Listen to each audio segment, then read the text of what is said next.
Hey, this is Alex Head, founder of Subtext Radio. This is Subtext. Please go ahead and click the like button and the subscribe button. It really helps us to reach new audiences and promote the artists that we work with. Hit like and hit subscribe.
در وادی تشنگان بمردم در وادی تشنگان بمردم و از هله به کوفه میرود آب و از هله به کوفه میرود آب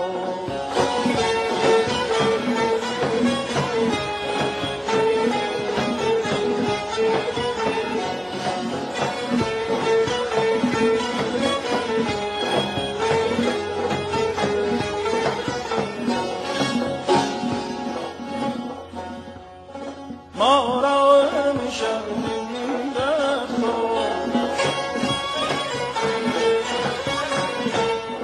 ما را همیشه می‌برد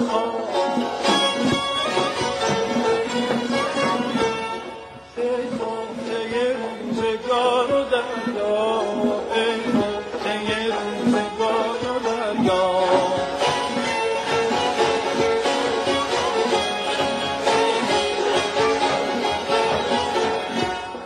در وادی تشنگان بمردم در وادی تشنگان بمردم و از هله به کوفه میرود آب و از هله به کوفه میرود آب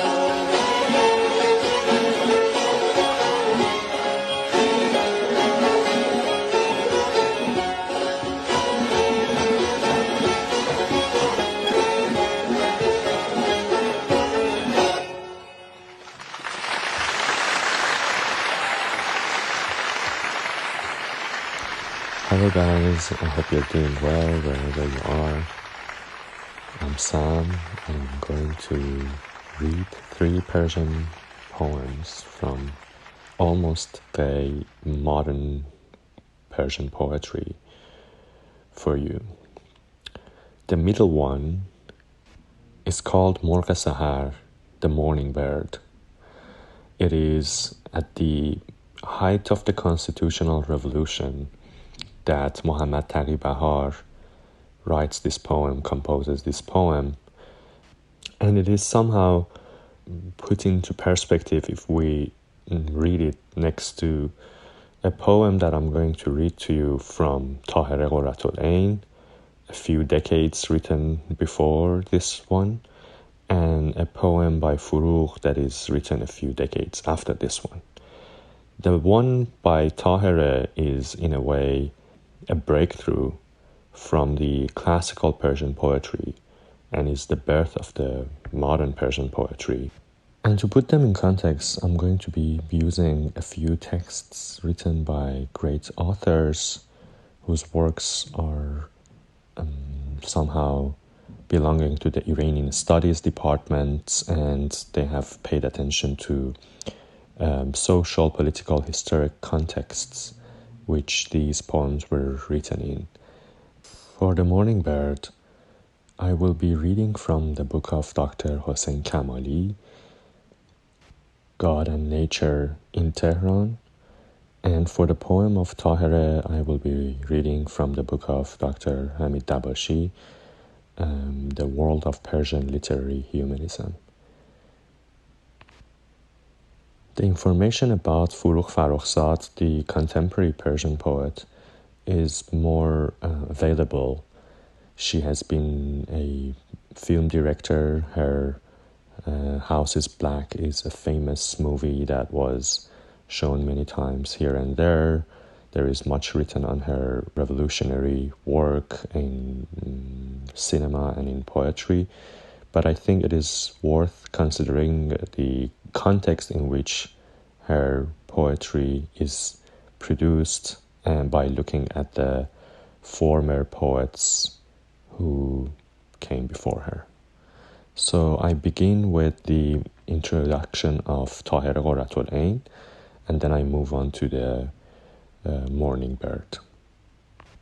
So this is The World of Persian Literary Humanism by Hamid Dabashi.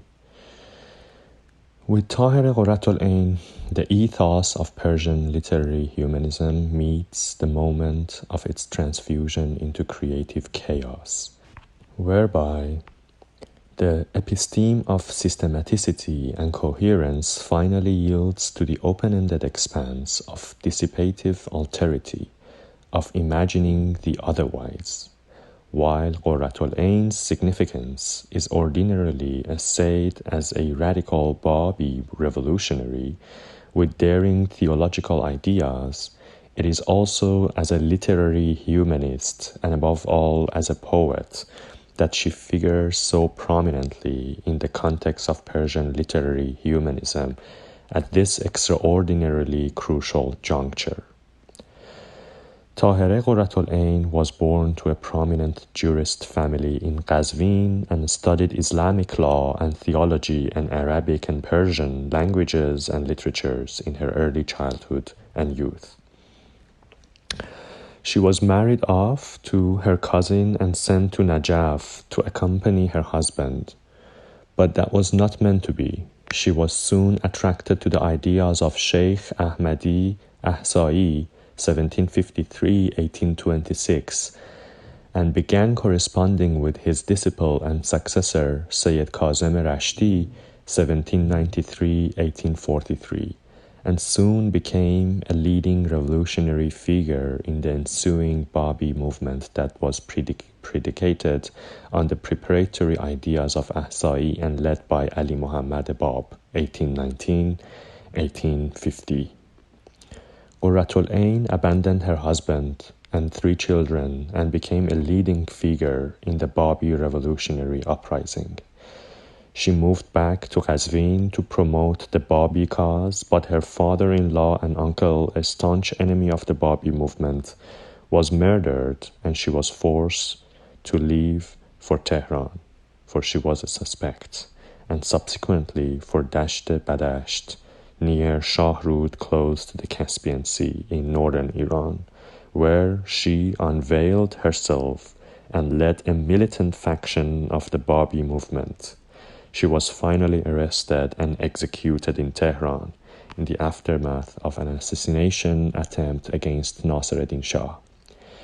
In the figure of Tahireh Qurratul Ain, we see the combination of both a literary humanist and a scholastic scholar with a revolutionary bent. In her poetry and political activism, the two come together to turn her into the inaugural moment of a vastly transformed emotive universe. She combined Persian and Arabic in her deeply moving and passionate ghazals. Nowhere else from Central Asia to South Asia to Iran does any poet come close to her in her daring imagination, astonishing command of Persian and Arabic, and defiant fluency in her poetic imagination. She single-handedly delivered Persian literary humanism from its depleted and jaundiced fate at the Qajar court into the rich and rewarding public sphere she commanded for an open-ended posterity. This is one of her most famous ghazals. I'm going to read the ghazal that is translated in the book. The ghazal is also sung by many Persian singers in the last decades, and it's quite very well known even to this day. It is played on the national radio, it is played by musicians, it's played by young people and old people. And more interestingly, the ghazal is continued by Sir Iqbal Lahori in Pakistan. He continues the poem in Persian, and he kind of uses it as a turning point where, by quoting Rumi from 13th century, he marks it as a moment of a renaissance, a rebirth, a reawakening. گر به تو افتادم نظر چهره به چهره رو به رو شرح و دهم غم تو را نکته به نکته مو به مو. If I were to see you face to face, countenance to countenance, I'd explain my sorrow of separation point by point, detail upon detail.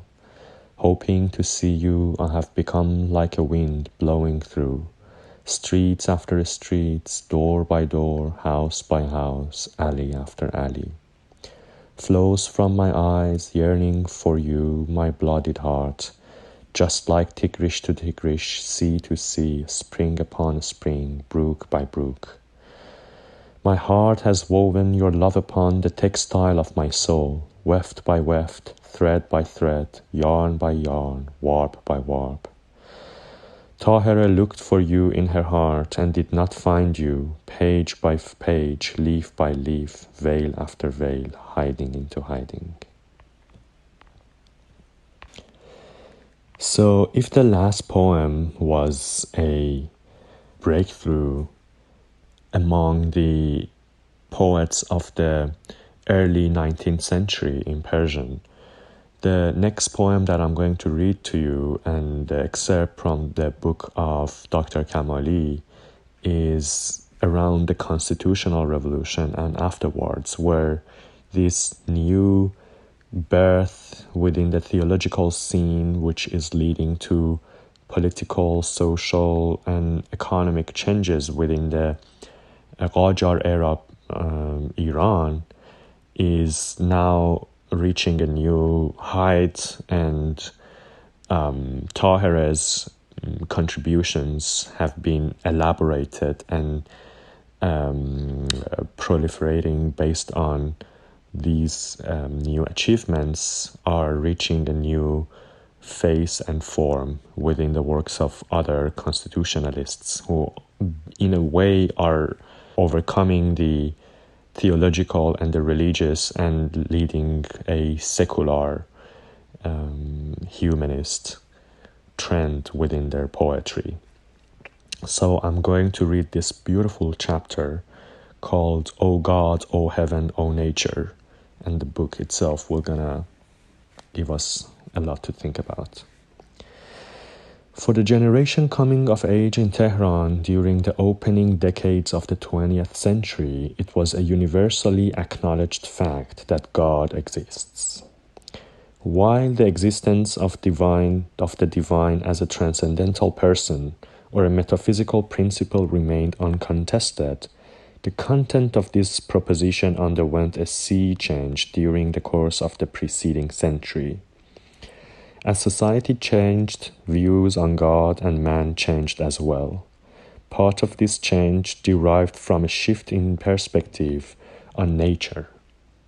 This chapter explores how deep-rooted negative and derogatory conception of nature gradually gave way to a positive and celebratory one based on modern science.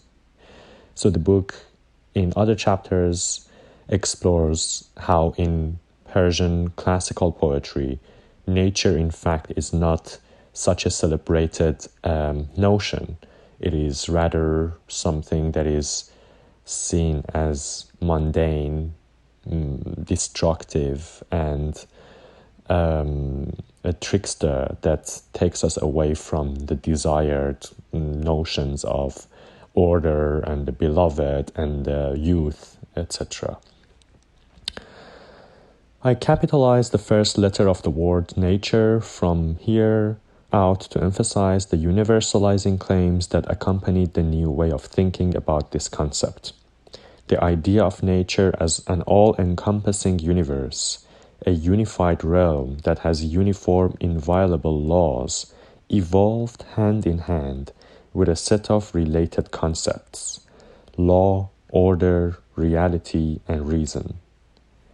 A popular song that circulated on people's tongues in Tehran of mid-1920s hints at the transformation that had surfaced in the understanding of nature, God, and the human condition. In 1924, a 19-year-old singer named Qamarul Muluk Vaziri, born 1905-1959, stepped onto the stage of the performance hall at the Grand Hotel, a European-style entertainment venue newly built on Lalezar Street, the capital's up-and-coming bohemian neighborhood. Her sensuous looks and sonorous voice, coupled with the lyrics, left the audience spellbound. O God, O heaven, O nature, replace our pitch-black night with shining dawn. Speaking to and through the proverbial bird, A nightingale or a dove in a classical Persian poetry, the lyricist goes on to bemoan that a cruel trapper had trampled on its nest and disintegrated it to the wind. That constitutionalist poet, Muhammad Taqi Bahar, 1886-1951, had ascribed the lyrics to Qamar's song. It is notable that the poem birthing the lyrics was composed years earlier, during the so-called minor despotism, the dark years 1907 to 1909, when the tyrant Muhammad Ali Shah, the sixth of the Qajar monarchs, had crushed the constitutionalists and bombarded the building of the parliament into ashes. The poem had an immediate relevance, since its premiere by Qamar, Bahar's Ode to the Morning Bird, has remained popular with performers and audiences beyond Tehran. Multiple musical releases abound on the market, and the demand for old and new performances has kept pace. Wherever the song is played, people join in belting out the refrain, "O God, O heaven, O nature." The poem's words and their overtones of political protest still resonate. O morning bird, sing and stir my sorrow, blow your fiery sigh and break this cage. O fettered nightingale, rise and rejoice, sing the song of freedom for all mankind. May your enchanted breath enliven this inert clay.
Like the case of the other poems, if you search them online in English, you might come across a few different translations. So for the poem of Furuq too, you might be able to find different translations, or you can ask your Persian-speaking friends to translate them for you in their own ways, because they can explain the context of the poem according to the anecdotes that they can come up with, or they can remember from when they read the story or the poem, to give more layers to the experience of hearing the poem.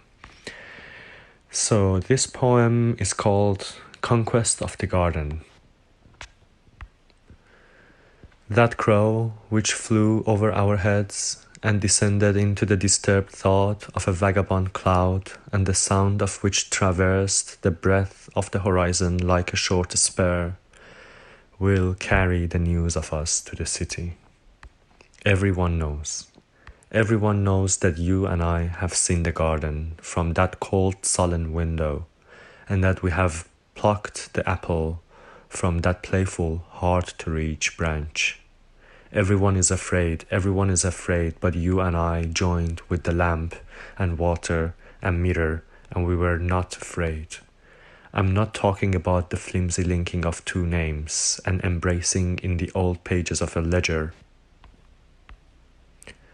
I'm talking about my fortunate tresses, with the burnt anemone of your kiss, and the intimacy of our bodies, and the glow of our nakedness, like fish scales in the water. I'm talking about the silvery life of a song which a small fountain sings at dawn. We asked wild rabbits one night in that green flowing forest, and shells full of pearls in that turbulent cold-blooded sea, and the young eagles on that strange overwhelming mountain, what should be done. Everyone knows we have found our way into the cold, quiet dream of phoenixes. We found truth in the garden, in the embarrassed look of a nameless flower. And we found permanence in an endless moment when two suns stared at each other. I'm not talking about timorous whispering in the dark. I'm talking about daytime and open windows and fresh air and a stove in which useless things burn, and land which is fertile, with a different planting and birth and evolution and pride. I'm talking about our loving hands which have built across nights a bridge of the message of perfume and light and breeze. Come to the meadow, to the grand meadow, and call me from behind, and breaths of silk-tasseled acacias, just like the deer calls its mate. The curtains are full of hidden anger, and innocent doves look to the ground from their towering white height.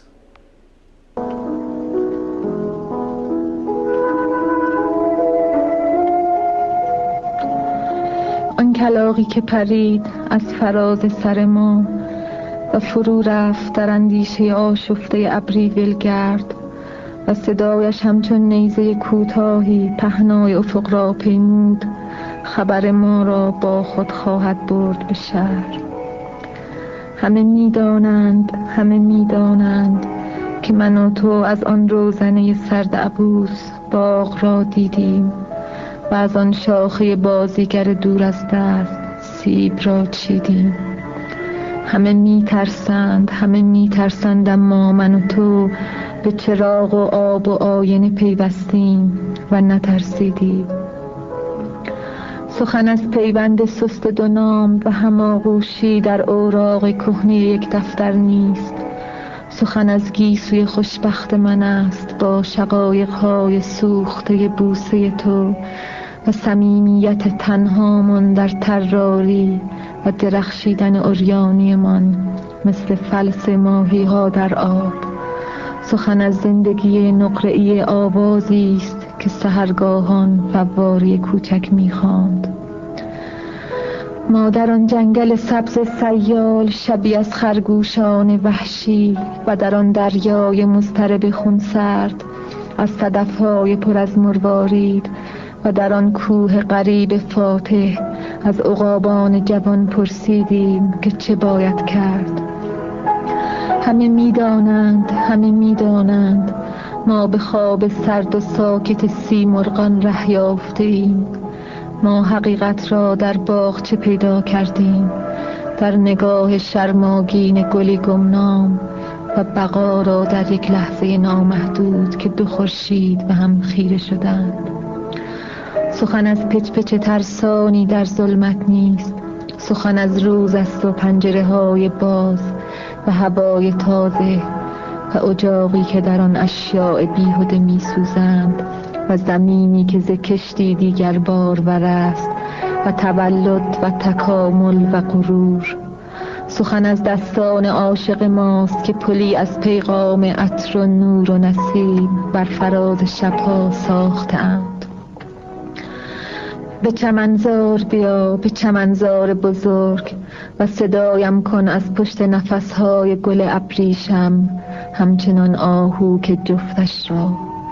پرده ها از بغضی پنهانی سرشارند و کبوترهای معصوم از بلندی های برج سپید خود به زمین می نگرند.